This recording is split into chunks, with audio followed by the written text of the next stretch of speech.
Welcome to the Echo Lens, the podcast where we view assistive technology through the eyes of lived experience. I'm your host, Kenisha, and each episode we explore how dignity, design, and innovation intersect to empower blind and low vision communities. We're not just reviewing tech, we're reframing it. So there's a place for truth-telling, for honoring the voices that often go unheard, and for challenging the industry to do better. Whether you're a developer, a user, or someone who simply believes in equity, you're in the right place. This is the Echo Lens. Let's take a closer look. This week, we have Jessie. So excited to have you, Jessie. Dr. Jessie Bolinger was born with hydrocephalus, also known as water on the brain, causing damage to his optic nerve, which caused legal blindness and developmental delays. So the odds were stacked against him. His parents refused to accept limitations and labels that others put on him. Bolinger persevered by attending the local public schools and later graduated from Graceland University with a Bachelor of Arts degree in Communications, and from Regis University with a Master of Science in Nonprofit Organization, and eventually Capella University with his PhD in Human Services. As a lifelong learner, Dr. Bolinger then returned to Capella to obtain a Master of General Psychology. Wow, that's amazing. I would love to hear a little bit more, Jessie. How are you today? Awesome. I'm happy to do this and really happy to get to know you and enjoying listening to the show as well. Yeah. So Jessie and I met because I was invited to attend and share my story at a virtual Lions Club meeting from a friend I had connected with in high school. This friend had experienced losing their sight and becoming blind, and when my um, all of my health stuff was happening most recently, and I lost my big sight of vision. I was really reaching out to folks and looking for a sense of community, and I was invited into y'all's space, and I appreciate y'all welcoming me in with open arms. It's been fun.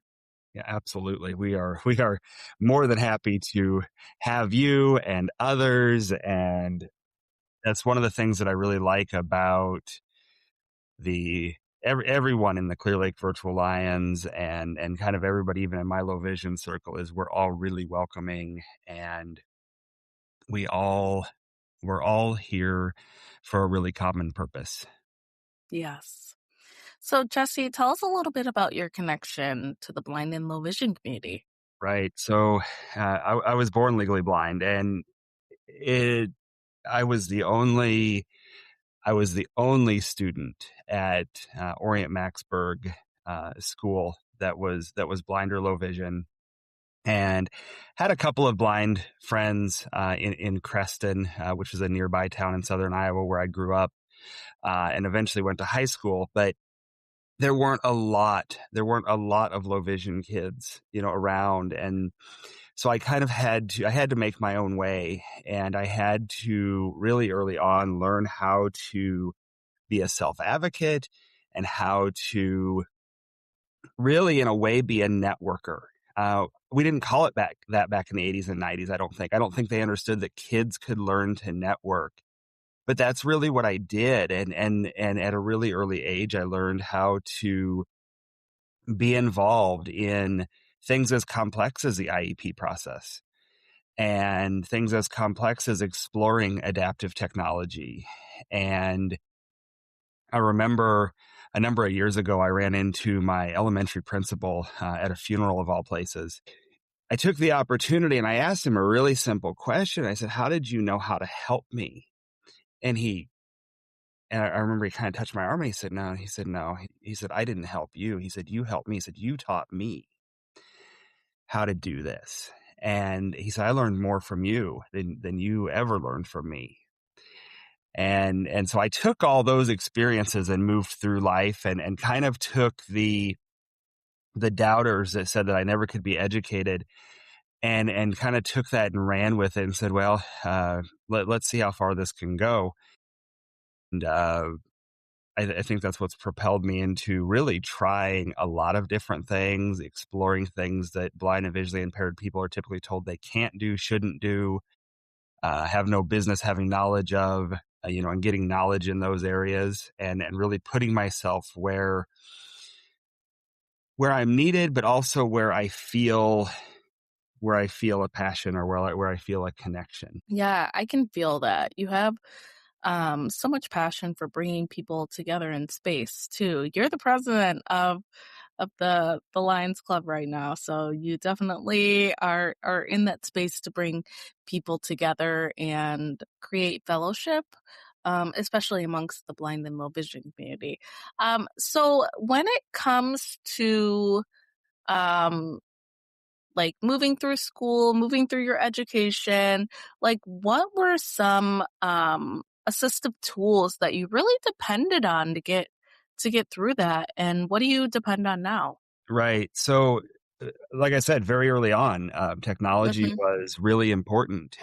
So I think I remember a computer coming home, probably first grade, second grade for sure. So this would have been, I started kindergarten in 1989. So very early 90s, probably one of the first computers in our little rural neighborhood, north of Creston, just south of Orient. And one of the first families on the internet. Let's just say our first experience with AOL was interesting. The free trial turned out to be free until we got the long distance bill dialing into Des Moines.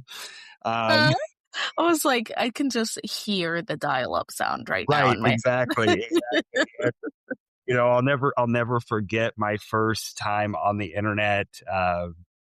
My first Google search, or not even Google, because Google didn't exist. A Yahoo search for my favorite band, Leonard Skinner. Sitting in Creston on a computer, of course on on an older Mac. But anyway, uh, very early on with an old style black and white closed circuit TV.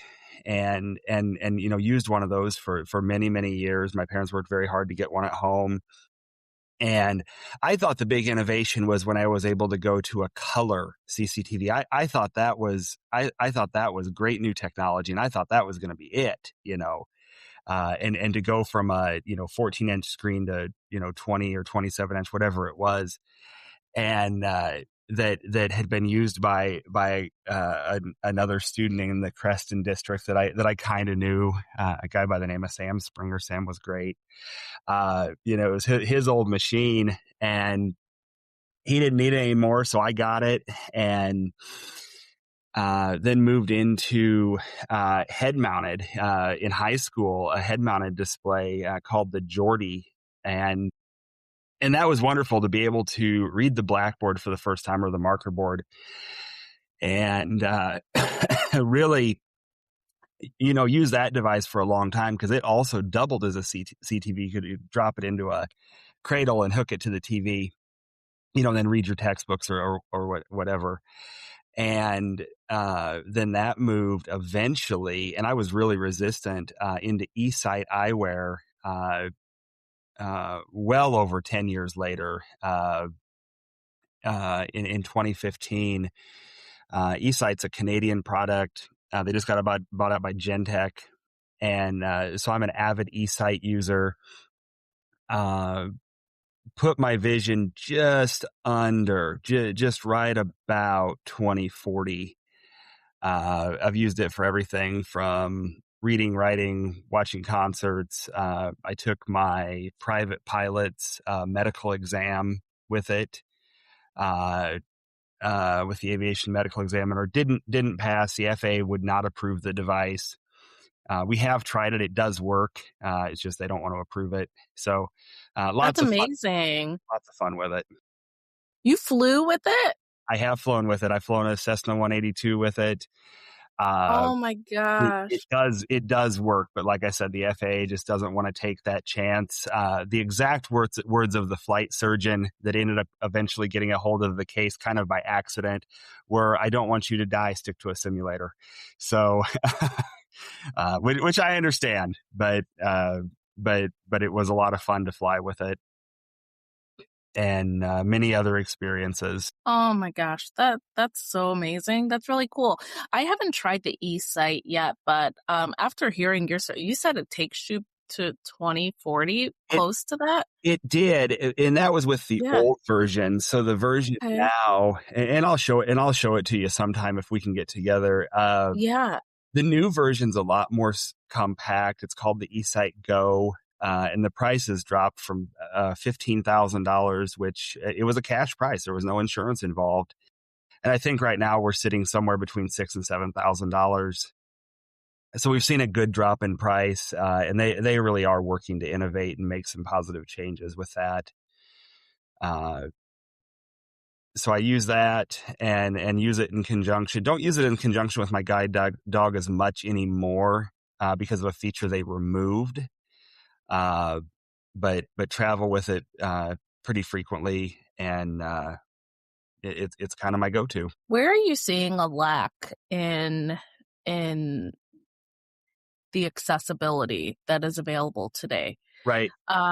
Where do you think that we can, or developers or researchers, where can we do better in that Well, sense? here's the problem, and I've actually been fighting this over the last couple of weeks as we get ready to take a trip. You know, I'm well into with what's going on with eSight. I know about products like the Orcam. Uh, I've actually talked to eSight prior to the Gentex purchase about how to use eSight with an Orcam because there are features that eSight doesn't have. I've asked them about adding AI, not something they're probably going to do, and if they do it, they're not talking about it. The problem right now is we've got adaptive devices like eSight and Orcam, and there's some others there are some other devices similar to eSight on the market. But then we have the Meta glasses and some off-brand knockoffs, some different things. But Meta has built in some great things with the AI with being able to describe. And so where I'm at right now is trying to find, and I haven't bought my Meta glasses yet, but I'm trying to figure out the connection between eSight, Meta, and the guide dog. How do those three things play together?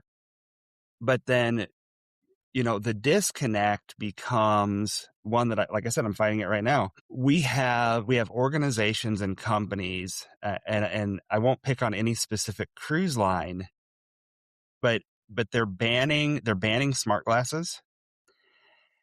And the question that's raising is how does that affect accessibility?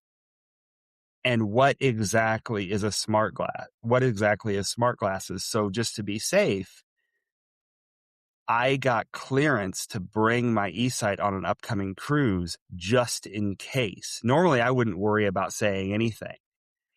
But I did just to be on the safe side. I did it just to be on the safe side at an Eagles concert when I first got the glasses because the original eSight glasses shot a little laser beam. And so I talked to the Eagles head of security just to make sure it wouldn't cause a problem. You know, that kind of thing. And part of that's education as well. So did the cruise line give you a reasoning? That's wild. I know we talked about Yeah. this a little bit, right? Like, Mm-hmm. so they're not allowing folks to bring, and I get to an extent, but it's not, they're leaving out the accessibility part of people who need it other than a reason of entertainment. Like, Yeah, so this was wild. So I submitted this several weeks ago. So I submitted my regular, you know, request, and I had forgotten to put the eSight on. I didn't even think about it because I'm just used to grabbing it and going. And then after the fact, I was like, hey, I better include this. So I emailed them, never heard back, finally called. It's not even possible to talk to the accessibility department. And so I ended up getting it approved on the spot. I just stayed on the phone, and I had a rep that was really willing to push through. But then when I asked about the Meta glasses, they were like, yeah, flat out, just no. Because again, it's privacy. It's one or two people, honestly, that have probably done something that they shouldn't have that has really affected it for the rest of us. And so I didn't the representative I was talking to, I mean, they didn't have the power to affect any change. And I think that's where we're at. The more I learn and the more people I network with and the more people I talk to, I think that's where we're at, is really having to come together as a community to make some of these changes. And while it's great that we have a product on the open market that also can be used as an adaptive device, and I think we've seen that many times in history where what helps improve the life of a low vision person also improves the life of a regularly abled person. I saw that many times in elementary, middle, and high school. But I think now we see the technological and ethical challenges, and we're just going to have to work through them as a community. What is your hope for the next generation of assistive technology? Like, what do you want to see?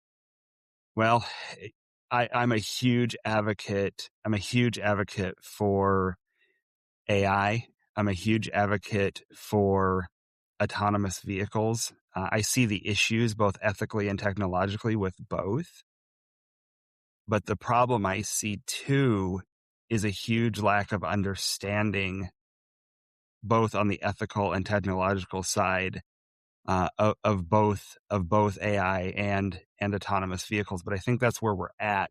Is that's the next generation, is playing those two things together. And I know one of your prior guests had made a comment about, wouldn't it be great to just be able to summon a car, an autonomous vehicle?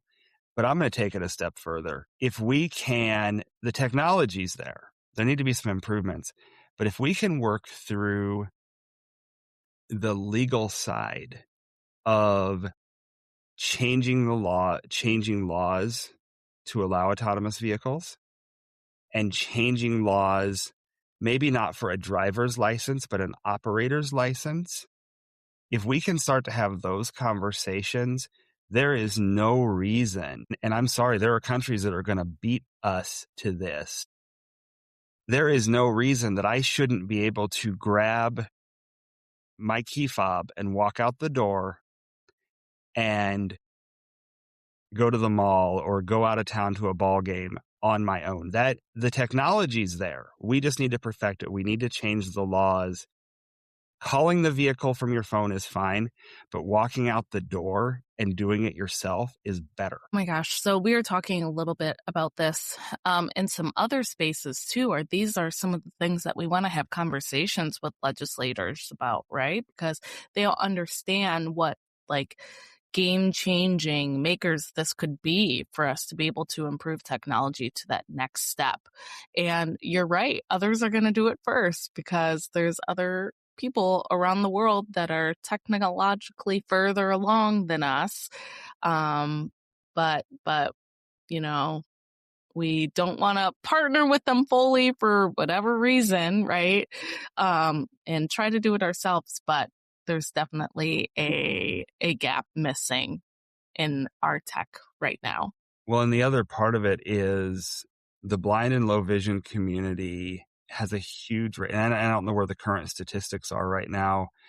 At one point I saw it was maybe upwards of 50% of blind and low vision individuals are either unemployed or underemployed.